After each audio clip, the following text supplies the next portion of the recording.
Donald Trump has issued a strong ultimatum to Ukraine, which must agree to a framework for a peace deal before Thanksgiving, which is on Thursday. This is dramatic, so let's talk about it.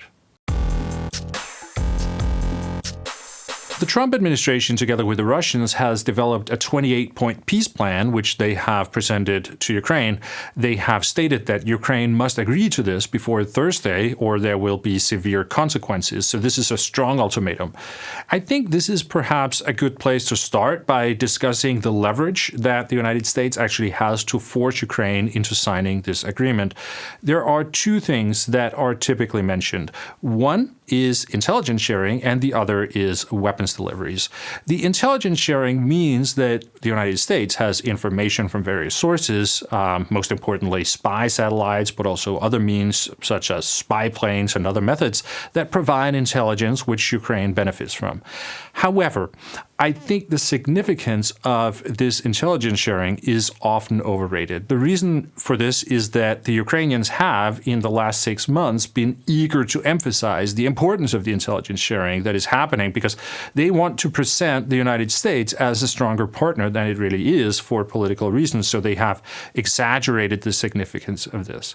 What the Ukrainians actually get from the intelligence sharing includes things like early warnings about Russian air raids. They receive heads up when Russian long-range bombers take off from airfields inside of Russia, and this way Ukraine can prepare for a large airstrike that will be happening in a few hours, and this allows them to have the air defenses ready and to issue air raid warnings to the population.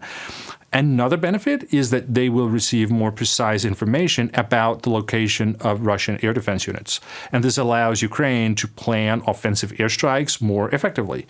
Most importantly, this is significant when they aim to take out the air defense battery itself. It might be, I think, less significant for the long-range strikes that Ukraine is conducting on oil refineries and other things deep inside of Russia. But it's crucial when they want to target a specific Russian air defense system. Having updated information on the location and condition of that system is very important. So those are significant benefits that Ukraine gets from this intelligence sharing. However, it's not crucial to the extent that it would jeopardize Ukraine's war efforts if they don't receive this support, right? Ukraine can't continue fighting without U.S. intelligence sharing.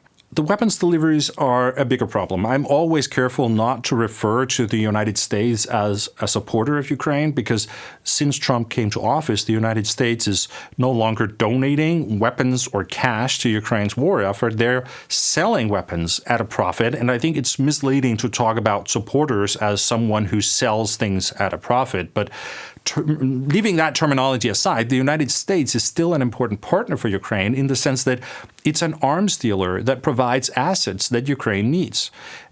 And the way this works today is through what's called the Pearl Initiative, which stands for Prioritized Ukraine Requirements List.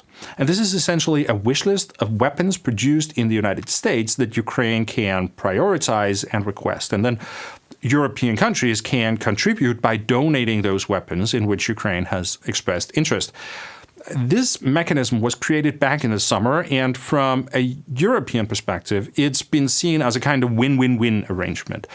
Ukraine still has access to American weapons. The United States will receive a substantial sum of money, and the European NATO countries believe that this was a way to keep the transatlantic alliance together because it creates incentives for the Americans to stay engaged in European security. So when there's talk about stopping weapons deliveries to Ukraine, what we're really talking about is the United States withdrawing from the Pearl Initiative. And this is something that Donald Trump could obviously do.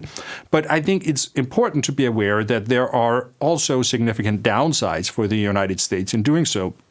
It essentially means leaving money on the table in order to help Russia win the war and undermine NATO coherence, right? And this is something that Donald Trump might be willing to do, but I think it's also fair to assume that it's probably not a priority that most Americans would share. So it might create some domestic political backlash in the United States.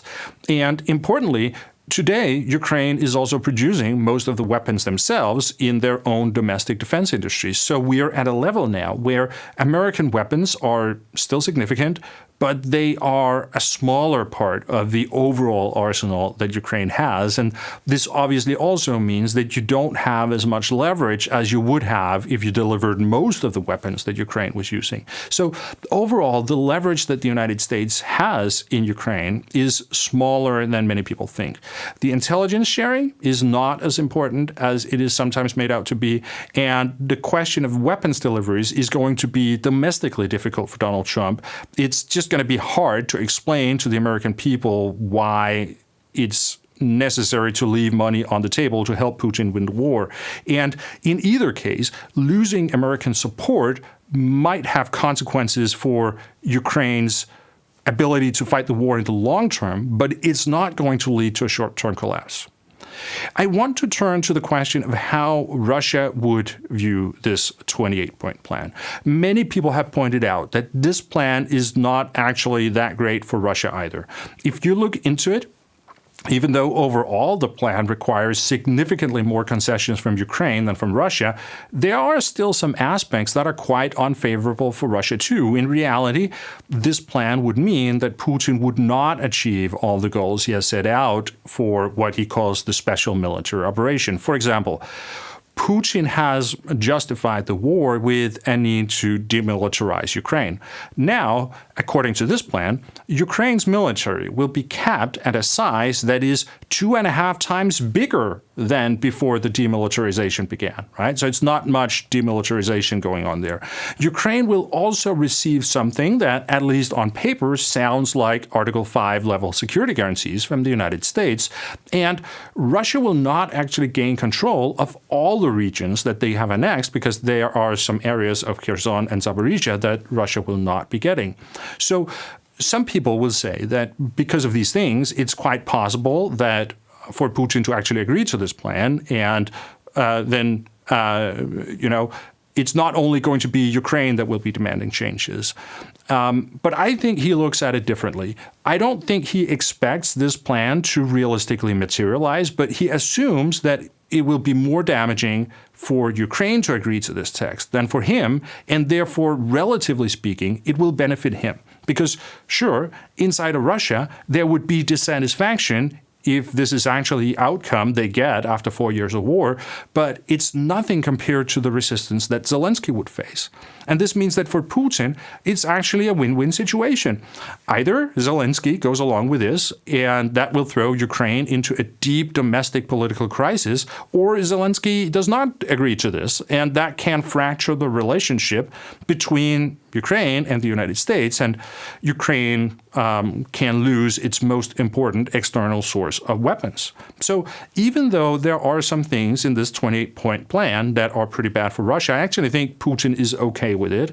And that is also supported by the fact that many people have pointed out how the text in these 28 points in many instances sound like a translation from an original Russian text into English, because it sounds quirky in English, but it's much more natural in Russian. And as someone who speaks Russian, I can confirm that that is indeed the case. I will not go through all the 28 points in this video and explain exactly why this is bad for Ukraine. Lawrence Friedman has made a really nice annotated version of the plan on Substack, and I will leave a link to it in the video description if you want to read it. But what I want to say is that it's really bad. It will mean that Ukraine loses a lot of territory, it loses sovereignty, it loses security. It also throws Ukraine into a deep political crisis because it demands concessions that a majority of Ukrainians don't support, and it requires Ukraine to give up any ideas of things like justice for war crimes, for example. And most importantly, it does not provide Ukraine with any sense of security from future Russian attacks. So frankly, in Ukraine, this plan will be interpreted as Russia just getting a break for a year or two, and then they can rearm and restart the war. Everything that Russia would essentially have to do is to stage some kind of false flag attack on themselves and then claim that Ukraine did it, and this action would effectively nullify any security guarantees that Ukraine might receive from this 28-point plan, at least if Donald Trump agrees to this interpretation of this false flag attack. So it's a really bad plan for Ukraine. There isn't public support for these things in Ukraine, and it's also beyond Zelensky's powers to make decisions of this caliber on his own. And I also think it's really important to remember that militarily there is no justification for demanding such sweeping concessions from Ukraine compared to Russia. Russia's not currently winning the war. Ukraine is not exactly winning either, but when you have a situation where militarily it's very equal, then it does not make sense to demand so many more concessions from one side than the other. Zelensky made a powerful speech in which he said that Ukraine faces difficult choices and might have to choose between losing their dignity or losing a valuable partner. I think it's important to understand that this doesn't actually imply that Zelensky is saying that there is an actual choice, because there isn't. It's not really an option for him to go along with Trump's plan and save the relationship with the United States at the expense of dignity. So what this powerful statement was about is mobilizing public support, both domestically in Ukraine and abroad, especially in Europe and the United States. He's laying the groundwork to explain why he's going to reject this plan, even if it means Ukraine will suffer more and there will be higher casualties in the months to come. Because Ukraine will be even shorter on things like air defense systems, for example, if they don't get American weapons. It might also be necessary to make other difficult choices, such as increasing mobilization in Ukraine. But this 28-point plan is essentially a demand for Ukraine's capitulation. And they're not going to do that because, as I explained before, the United States does not actually have the leverage to make them do so. And in reality, Zelensky's only option is to try to soften the blow and persuade the Americans to change their mind. It's not an option for him to go along with the plan as it stands now. The last thing I want to say is that I think this whole situation shows that the European strategy for working with Donald Trump has failed. Essentially, the game that's been going on since Trump came into office has been that both the Ukrainian and European side and the Russian side have tried to convince him that the obstacle to peace is the other side. And therefore, the solution would be to put pressure on the others. This has been happening in many iterations, but all the while, there's been this assumption in Europe that it would be possible to convince Donald Trump in the end that the way forward is to put pressure on Russia. And so there was this feeling in Europe that with the Pearl Initiative and the latest American sanctions on Russia, that they kind of made it. And that all seems lost now. Just last week, I made a Q&A video where I mentioned that Ukraine's biggest achievement in 2025 perhaps might have been how they managed on the political stage to establish some new ground rules for working with the Americans. And this allowed them to once again rely on weapons deliveries thanks to the Pearl Initiative, which provides some certainty about future deliveries, some predictability. And then perhaps in 2026, they could focus more on how to handle the enemy instead of how to deal with Donald Trump. But now it looks like we might be back to step zero, right? And it turns out that once again, Donald Trump does not understand it, and that you can't make a deal with Donald Trump because he's just going to change his mind the next day. So I think overall, this strategy of always pretending to be very willing to negotiate when really you don't think that negotiations are possible, but you just want the other side to appear as the obstacles to negotiations, I think this strategy has failed. And they, meaning Ukraine and the Europeans, will need to take a different approach and adopt a more assertive posture if they want to be taken seriously, because right now, Europe and Ukraine are losing the diplomatic game. Okay, I will end it here. If you found the video helpful or informative, then please give it a like, and also remember to subscribe to the channel and click the bell icon to get notifications when I upload new videos. And if you want more videos and you want to support the channel, you can subscribe to my website at www.logicalwar.com.